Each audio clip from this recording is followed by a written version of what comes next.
But anyhow, the most important meeting जो prime minister Modi की हुई है, that is of meeting the Tesla owner, जिसने कहा कि मैं तो मोदी साहब का फैन हूँ। And obviously, but at the same time, make sure it accrues to India's advantage, which is, obviously that's the job. I'm saying I am a fan of Modi. So. Minister जब America जाते हैं या किसी ऐसी state में जाते हैं, क्या उन्हें रेड कारपेट प्रोटोकॉल या वेलकम किया जाता है? और सर उस लिहाज से तो हम किसी गिनती में ही नहीं ना आते। क्या वजह है उसकी? उसकी वजह का हमारा बजट बड़ा नहीं है। हम क्या लेने गए, हम सिर्फ मांगने जाते हैं। ये देखें ना कि हम करने क्या जाते हैं, ये ना कि हुई है, that is of meeting the Tesla owner, जिसने कहा कि मैं तो मोदी साहब का फैन हूँ।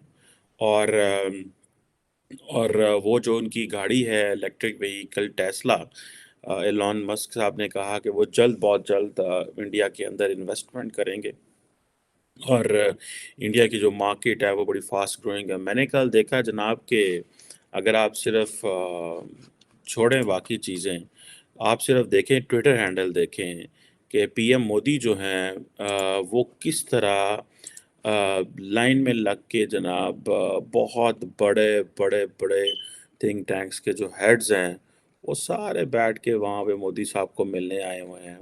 और ये वो थिंक टैंक्स के हेड हैं कि जिनको पाकिस्तानियों ने अमूमन मिलना हो तो एक आधा एक वक्त पे मिलता है, ठीक है जनाब। लेकिन अगर आप देखें तो सारे के सारे लाइन में लग के आए हुए हैं, because things have changed a lot. बड़ा इंटरेस्टिंग टाइम्स है। अगर आप देखें एलॉन मस्क जो है उसने कहा कि इंडिया के अंदर बहुत सारे इन्वेस्टर्स, सारी बात है, प्राइम मिनिस्टर मोदी से मिलते हैं, लेकिन एलॉन मस्क जो है he has a global significance. उसकी वजह ये है कि रिसेंटली आपको याद होगा कि एलॉन मस्क जो हैं वो चाइना भी गए हुए थे, I think if I am not wrong, वो फ्रांस भी गए हुए थे। और अमेरिका में जहाँ पे प्राइम मिनिस्टर मोदी बाकी लोगों को मिले हैं, इनको भी मिले हैं। लेकिन वो जो बात कर रहे हैं कि वो कह रहे हैं कि हम बहुत जल्द एक तो टेस्ला ले जाएंगे, और मस्क के अलावा तकरीबन और भी कोई 20 एक बिजनेस लीडर्स जो हैं। आप देखें ना, नरेंद्र मोदी की प्रोफाइल और इंडिया की प्रोफाइल इतना ऊपर आ गई है कि सारे के सारे यार बिजनेसमैन मिलना चाहते हैं। जब उनको पता है हमारी सरकार के दो डिफेंस के जो लोग हैं, नेशनल सिक्योरिटी एडवाइजर और डिफेंस सेक्रेटरी, विजिट से आने से पहले दुनिया रीड कर रही होती है, फोरकास्ट कर रही होती है कि ये किस तरफ चीज़ें जा रही हैं। तो मेरा ख्याल है कि दुनिया को पता चल गया कि there is one word and that is India. और उसमें आप देखें कि वो कहाँ पे जा रहे हैं, और वो सारी की सारी अब ये इसलिए इन्वेस्टर्स जाएंगे। अब ये जो इंडिया की मार्केट बहुत बड़ी है। इंडिया टेस्ला का ये था कि वो टैरिफ्स कम मांग रहा था और वो कह रहा था कि ये हमें टैरिफ शैरिफ कम करें, इम्पोर्ट करनी होती है ये वो। और इंडिया जो था उसका सेंट्रल थीम ये था कि आप हमारे डोमेस्टिकली प्रोड्यूस करें। और अभी कोई नेगोशिएशन मेरा ख्याल है कहीं ना कहीं पे कंप्लीट हो गई हैं, तभी तो मोदी साहब मिले हैं। जो बिहाइंड द सीन चीज़ें चली हैं, और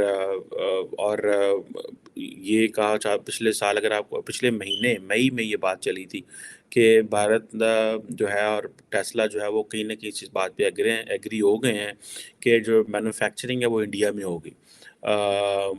और ये इसमें ये समझें कि जो इंडिया की जो टाटा मोटर्स है, जो कि बेसिकली उनका टाटा ग्रुप है, इस वक्त वो जो इलेक्ट्रिक व्हीकल है उसमें 80% शेयर उनका अकेले का है। तो ज़ाहिर बात है जब ये आएगी तो वो भी सफ़र करेंगे वन वे और दी अदर 80% से, और क्योंकि उनकी अपनी जो इलेक्ट्रिक व्हीकल की क्रेडिबिलिटी और है, जो बाहर से मैन्युफैक्चर जाता है उसकी और है।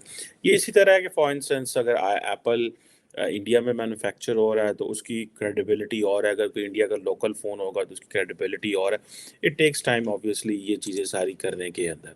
लेकिन ये चीज़ जो है जो टेस्ला के सीईओ को मिलना, इसकी बेसिकली ग्लोबल सिग्निफिकेंस। और अब वो महल मीडिया से बात कर रहे थे, और जब मीडिया से बात करते हुए तो उन्होंने कहा कि मैं तो मोदी साहब का फ़ैन हूँ, फ़ैन ऑफ मोदी। और मेरा नहीं ख्याल कि एलॉन मस्क ने, दो चीज़ें हैं इसमें आपको समझने के लिए। एक चीज़ ये है कि टेस्ला वाले या इंटरनेशनल जो इन्वेस्टर्स हैं वो समझते हैं कि प्राइम मिनिस्टर मोदी या इंडिया में किस तरह की चीज़ें पसंद की जाती हैं। तो he said this word fan of Modi.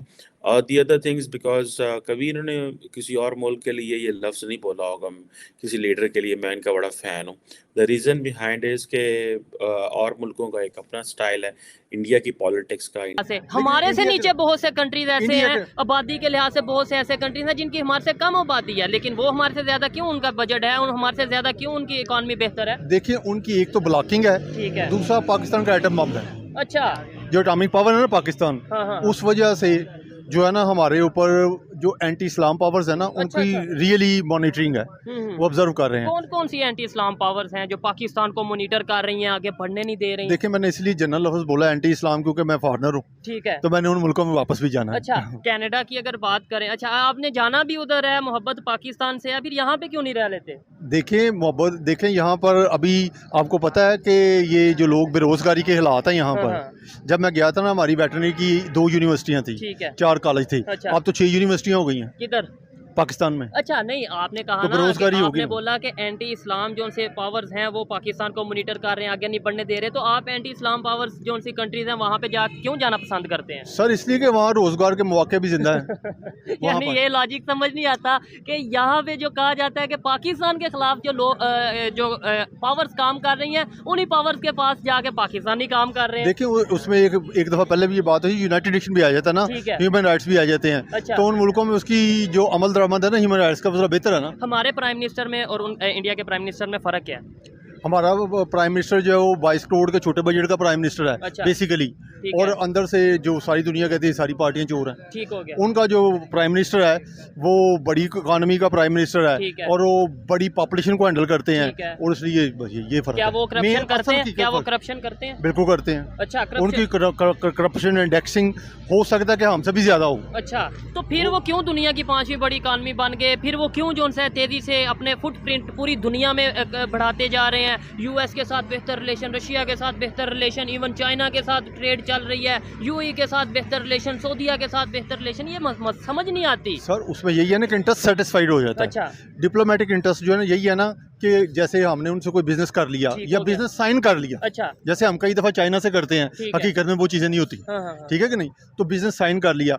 अब चाहे इंडिया का बजट इतना बड़ा है कि वो किसी सेक्टर में, ठीक है, अगर तवज्जो देना तो वो दुनिया के टॉप सेक्टर्स में चला जाता है. ठीक हो गया. पाकिस्तान के तो हम तो ऐसे फिर रोते रहेंगे कि पहले, इसका मतलब ये है कि फिर हमें, अगर वो पहले नंबर पे उनकी आबादी है और ये रीज़न है उनका बजट बड़ा होने की, उनकी इकॉनमी बेहतर होने की, तो हम फिर दुनिया की 6वें नंबर पे आबादी है, फिर हमारी इकॉनमी 6वें नंबर पे होनी चाहिए दुनिया. हाँ, तो वो उससे भी नीचे है ना. हाँ, तो क्यों है? वो तो बहुत नीचे है. वो करप्शन और मिसमैनेजमेंट है. मिसमैनेजमेंट है. गलती हमारी है इसमें. आबादी का कोई नहीं कि आबादी ज्यादा या कम नहीं, आबादी का रोल है असल में उनका, यानी कि जितनी ज्यादा प्रोडक्ट बिकेगी, जितनी बड़ी प्रॉपर्टी होगी, खरीदेगी या बेचेगी. आपको पता है जापान की आबादी हमारे से कम है. लेबर सस्ती होगी. जापान की आबादी हमारे से कम है. लेकिन जापान तो अमेरिका से लड़ा है, ठीक है, आइडियोलॉजी के तौर पर.